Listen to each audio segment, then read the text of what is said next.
PLD ಬ್ಯಾಂಕಲ್ಲಿ ಮತ್ತು TAPMCಯಲ್ಲಿ ಕೂಡ ಜನರಲ್ ಗ್ಯಾಸಲ್ಲಿ ಅವ್ರಿಗೊಂದು ಅವಕಾಶ ಕೊಡ್ತಾ ಇದ್ದಾರೆ. ಮೇಲೆ ಹಿಂದುಳಿದ ಸಮುದಾಯವರಿಗೆ ಎಲ್ಲೋ ಒಂದು ಕಡೆ ಗುರುಸ್ತಾ ಇಲ್ಲ ಅಂತೇಳಿ ನಿಮ್ಮ ಪಕ್ಷದಲ್ಲೇ ಕೆಲವರು ಹೇಳ್ತಾ ಇದ್ದಾರೆ. ಈ ರೀತಿ ಆಗ್ತಾ ಇದೆ. ಇದಕ್ಕೇನಾದ್ರೂ ಮುಂದೆ ಒಂದು ಅವಕಾಶ ಸಿಗ್ಬೋದಾ ಬೇರೆ ಸಮುದಾಯದವರಿಗೆ? ಮುಳಬಾಗಿಲಲ್ಲಿ ಈಗ ಕಾಂಗ್ರೆಸ್ ಮೆಜಾರಿಟಿ ಬಂದಿದೆ TAPMCಯಲ್ಲಿ. ಇದೆಲ್ಲ ನೋಡ್ತಾ ಇದ್ದಾರೆ, ಎಲ್ಲೋ ಒಂದು ಕಡೆ ಕೊತ್ತೂರು ಮಂಜುನಾಥ್ ಅವರೇ ಅಧ್ಯಕ್ಷರಾಗ್ತಾರೆ ಅಂತೇಳಿ ಜನ ಅಂತಿದ್ದಾರೆ. ಈ ರೀತಿ ಏನಾದರೂ ಆಗ್ಬೋದಾ? ಇಂದಿನ ಕಾರ್ಯಕ್ರಮ ಏನು ಅನ್ನೋದನ್ನ ನೋಡೋಣ. ಸಲಿಕೆ ಮಾಡಿದ್ರು. ನಾವು ಕುತ್ಕೊಂಡು ಒಟ್ಟಾಗಿ 50 ಜನನು ನಾವು ಕುತ್ಕೊಂಡು ನಾವು ಇಂತಿಂಥವ್ರಿಗೆ ನಾವು ನಾಮಿನೇಷನ್ ಮಾಡ್ತೀವಿ, ಇಲ್ಲ ಅಭ್ಯರ್ಥಿಯನ್ನು ಮಾಡ್ತೀವಿ ಅಂತ ನಾವು ಹೇಳಿದಾಗ ಅವರು ಎಲ್ಲರೂ ನಮ್ಮ ಮಾತಿಗೆ, ನಮ್ಮ ಕೊತ್ತೂರು ಮಂಜಣ್ಣ ಮಾತಿಗೆ ಬೆಲೆ ಕೊಟ್ಟು ಎಲ್ಲರೂ ವಾಪಸ್ ತೆಗೆದಿದ್ದಕ್ಕೆ ಆವಾಗ ನಮಗೆ ಅವಿರೋಧವಾಗಿ ನಮ್ಮ ಪಕ್ಷಕ್ಕೆ ಅಂತೇಳ್ಬಿಟ್ಟು 6 ಸೀಟು ಬಂದಿದೆ.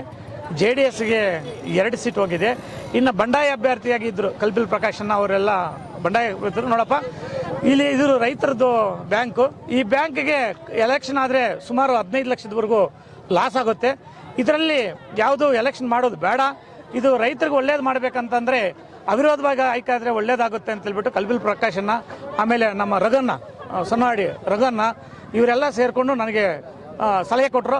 ಆ ಸಲಹೆ ಮೇರೆಗೆ ಆಯಿತು, ಹೂಗುಟ್ಟುಬಿಟ್ಟು ನಾವು JDSಗೆ 2 ಸೀಟ್ ಅಂತ ನಾವು ಅಲ್ಲಿ ಕೊಟ್ಟವು. ನಮ್ಮ ಕಾಂಗ್ರೆಸ್ ಪಕ್ಷಕ್ಕೆ ಅಂತ ನಮ್ಮ ಎಲ್ಲ ಮುಖಂಡರು ಸೇರಿಕೊಂಡು ನಮಗೆ 6 ಅಭ್ಯರ್ಥಿಗಳನ್ನು ನಮಗೆ ಬಿಟ್ಟುಕೊಟ್ಟಿದ್ದಾರೆ. ಈ ರೀತಿ ನಮ್ಮ ಉದ್ದೇಶ ಒಂದೇ ಇತ್ತು, ಏನಂದರೆ ಆ ಬ್ಯಾಂಕ್ಗೆ ನಷ್ಟ ಆಗಬಾರ್ದು, ಆ ಬ್ಯಾಂಕು ಒಳ್ಳೆ ರೀತಿಯಲ್ಲಿ ಬೆಳೆಸಬೇಕು. ನಮ್ಮ ಕೊತ್ತೂರು ಮಂಜಣ್ಣ ಆ ಬ್ಯಾಂಕನ್ನು ಕರ್ನಾಟಕದಲ್ಲಿ 2ನೇ ಸ್ಥಾನಕ್ಕೆ ತಗೊಂಡೋಗಿದ್ದಾರೆ.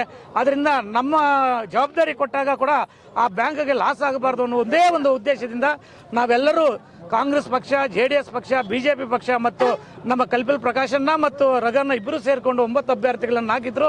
ಎಲ್ಲರೂ ಸೇರಿ ಒಟ್ಟಿಗೆ ನಾವು ಪಕ್ಷಾತೀತವಾಗಿ, ಜಾತ್ಯತೀತವಾಗಿ ನಾವು ಅಭ್ಯರ್ಥಿಗಳನ್ನು ನಾವು ಅವಿರೋಧವಾಗಿ ಆಯ್ಕೆ ಮಾಡಿಸಿದ್ದೀವಿ. ಈಗ ಚುನಾವಣೆ ಎಲ್ಲ ಮುಗೀತು. ಸೊ ಇನ್ನೇನು 15 ದಿನಗಳು ಬಾಕಿ ಇದೆ ಅಧ್ಯಕ್ಷರ ಉಪಾಧ್ಯಕ್ಷರ ಒಂದು ಸ್ಥಾನಕ್ಕೆ.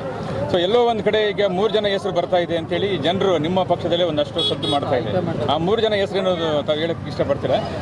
ನಮ್ಮ ಮುಳಬಾಗಿಲು ತಾಲೂಕಿಗೆ ನಮ್ಮ ಕಾಂಗ್ರೆಸ್ ಪಕ್ಷದ ಎಲ್ಲ ಮುಖಂಡರು ಸೇರಿಕೊಂಡು ನಮಗೆ ಹೈಕಮಾಂಡ್ ಅಂತ ನಮ್ಮ ಕೊತ್ತೂರು ಜಿ ಮಂಜುನಾಥ್ ಅವರನ್ನು ನಾವು ಆಯ್ಕೆ ಮಾಡ್ಕೊಂಡಿದ್ವಿ. ನಮ್ಮ ಕೋಲಾರ ಶಾಸಕರಾದಂಥ ಕೊತ್ತೂರು ಜಿ ಮಂಜುನಾಥ್ ಅವರನ್ನು ಆಯ್ಕೆ ಮಾಡ್ಕೊಂಡಿದ್ವಿ. ಅವರು ಕೂಡ ಸರ್ಕಾರದಿಂದ ನಾಮಿನೇಟ್ ಆಗಿ ಈಗ ಸದಸ್ಯರಾಗಿದ್ದಾರೆ. ನಾವು ಮೊದಲು A ಗ್ರೇಡಲ್ಲಿ 5 ಜನ ಅವಿರೋಧವಾಗಿ ಆಯ್ಕೆ ಆಗಿದ್ವು. ಅದರ ಜೊತೆಗೆ ಮೊನ್ನೆ ಮಾಡಿದಂಥ ಇದರಲ್ಲಿ 6 ಜನ ಬಂದಿದ್ದೀವಿ. ಟೋಟಲ್ 11 ಜನ ಆಗಿದ್ದಾರೆ. 13ಕ್ಕೆ 11 ನಮ್ಮದಿದೆ. ಅದರ ಜೊತೆಗೆ ಸರ್ಕಾರದಿಂದ ನಾಮಿನೇಟ್ ಕೊತ್ತೂರು ಮಂಜಣ್ಣಗೆ ನಾವು ಈಗ ಆಗಿದೆ. ಕೊತ್ತೂರು ಮಂಜಣ್ಣನೇ ನಾಮಿನೇಟ್ ಆಗಿ ಬಂದಿದ್ದಾರೆ. ಈಗ ನಾವು 12 ಜನ ಇದ್ದೀವಿ. 12 ಜನ ಉಮೇದದಿಂದ ನಾವು ಕುತ್ಕೊಂಡು ಕಾಂಗ್ರೆಸ್ ಪಕ್ಷದಲ್ಲಿ ಎಲ್ಲ ಮುಖಂಡರ ಸಲಹೆಯನ್ನು ಪಡೆದು ನಾವು ಉಮೇದಾಗಿ ಒಂದೇ ಅಭ್ಯರ್ಥಿಯನ್ನು ಮಾಡ್ತೀವಿ. ಎಲ್ಲೋ ಒಂದು ಕಡೆ ಇತ್ತೀಚೆಗಷ್ಟೇ ಮುಳಬಾಗಿಲಲ್ಲಿ ಈಗ ಕಾಂಗ್ರೆಸ್ ಮೆಜಾರಿಟಿ ಬಂದಿದೆ TAPMCಯಲ್ಲಿ. ಇದೆಲ್ಲ ನೋಡ್ತಾ ಇದ್ದಾರೆ, ಎಲ್ಲೋ ಒಂದು ಕಡೆ ಕೊತ್ತೂರು ಮಂಜುನಾಥ್ ಅವರೇ ಅಧ್ಯಕ್ಷರಾಗ್ತಾರೆ ಅಂತೇಳಿ ಜನ ಅಂತಿದ್ದಾರೆ. ಈ ರೀತಿ ಏನಾದರೂ ಆಗ್ಬೋದಾ? ನಾವು ಕಾಂಗ್ರೆಸ್ ಪಕ್ಷದಲ್ಲಿ ನಮಗೆ ಕಾಂಗ್ರೆಸ್ ಪಕ್ಷದ ಮುಖಂಡರು ಬೇಜಾನ್ ಜನ ಇದ್ದಾರೆ. ನಮಗೆ ಅದರಲ್ಲಿ ಕೊತ್ತೂರು ಮಂಜಣ್ಣ ಹೈಕಮಾಂಡ್, ಅದರ ಜೊತೆಗೆ ಸೀನಿಯರ್ ಲೀಡರ್ಸ್ ಇದ್ದಾರೆ. ಆ ಕೊತ್ತೂರು ಮಂಜಣ್ಣ ಜೊತೆಗೆ ಸೀನಿಯರ್ಸ್ ಕುತ್ಕೊಂಡು ಯಾರನ್ನ ಅಭ್ಯರ್ಥಿಯಾಗಿ ವಿರೋಧ ಇದು ಅಧ್ಯಕ್ಷರಾಗಿ ಮಾಡ್ತಾರೋ ಅವರನ್ನು ನಾವು ಮಾಡ್ತೀವಿ. ಮತ್ತೆ ಇನ್ನೊಂದು ಪ್ರಶ್ನೆ, ನಮ್ಮ ತಾಲೂಕಿನ ಕಾಂಗ್ರೆಸ್ ಪಕ್ಷದ ಮುಖಂಡರಲ್ಲಿ ಒಂದು ಪ್ರಶ್ನೆ ಏನಂದರೆ, PLD ಬ್ಯಾಂಕಲ್ಲಿ ಮತ್ತು TAPMCಯಲ್ಲಿ ಕೂಡ ಜನರಲ್ ಗ್ಯಾಸಲ್ಲಿ ಅವ್ರಿಗೊಂದು ಅವಕಾಶ ಕೊಡ್ತಾ ಇದ್ದಾರೆ. ಮೇಲೆ ಹಿಂದುಳಿದ ಸಮುದಾಯವರಿಗೆ ಎಲ್ಲೋ ಒಂದು ಕಡೆ ಗುರುಸ್ತಾ ಇಲ್ಲ ಅಂತೇಳಿ ನಿಮ್ಮ ಪಕ್ಷದಲ್ಲೇ ಕೆಲವರು ಹೇಳ್ತಾ ಇದ್ದಾರೆ. ಈ ರೀತಿ ಆಗ್ತಾ ಇದೆ. ಇದಕ್ಕೇನಾದ್ರೂ ಮುಂದೆ ಒಂದು ಅವಕಾಶ ಸಿಗ್ಬೋದಾ ಬೇರೆ ಸಮುದಾಯದವರಿಗೆ? ನೋಡಿ, ಈಗಾಗಲೇ ನಾವು ಎಲ್ಲ ಜಾತಿಯ ಧರ್ಮದ ಎಲ್ಲರನ್ನು ವಿಶ್ವಾಸಕ್ಕೆ ತಗೊಂಡು ಎಲ್ಲ ಜಾತಿಯ ಅಭ್ಯರ್ಥಿಗಳನ್ನು ಕೂಡ ನಾವು ಅಭ್ಯರ್ಥಿಯಾಗಿ ನಾಮಪತ್ರ ಸಲ್ಲಿಸಿರ್ತೀವಿ. ಆದರೆ ಆ ಸಂದರ್ಭಕ್ಕೆ ತಕ್ಕಂತೆ ನಾವು ಏನು ಅವಿರೋಧವಾಗಿ ಆಯ್ಕೆ ಮಾಡಿದ್ದೀವಿ. ಅವಿರೋಧವಾಗಿ ಆಯ್ಕೆ ಮಾಡಿರೋದ್ರಲ್ಲಿ ಒಂದೇ ಜಾತಿಯವರಿಲ್ಲ. ಅದರಲ್ಲಿ SCನೂ ಇದ್ದಾರೆ, ಹಿಂದುಳಿದ ವರ್ಗದವರು ಇದ್ದಾರೆ, ಜನರಲ್ಲೂ ಇದ್ದಾರೆ. ಅರ್ಥ ಆಯ್ತಾ? ನಾವು ಒಂದೇ ಜಾತಿಯವರಿಲ್ಲ, ಎಲ್ಲ ಜಾತಿಯವರು ಇದ್ದಾರೆ.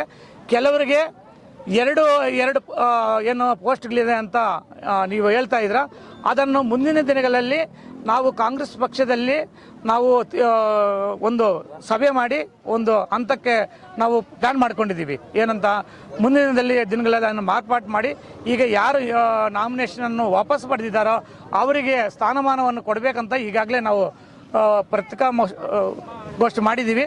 ಆ ಪತ್ರಿಕಾಗೋಷ್ಠಿಯಲ್ಲಿ ನಾವು ಈಗಾಗಲೇ ವೀಕ್ಷಕರೇ, ಇಂತಹ ಹಲವಾರು ವಿಡಿಯೋಗಳು, ಹಲವಾರು ಸುದ್ದಿಗಳನ್ನು ನೋಡಬೇಕಾದ್ರೆ ಐಡಿಯಾ ನ್ಯೂಸ್ ಅನ್ನ ಸಬ್ಸ್ಕ್ರೈಬ್ ಮಾಡಿ, ಶೇರ್ ಮಾಡಿ, ಲೈಕ್ ಮಾಡಿ.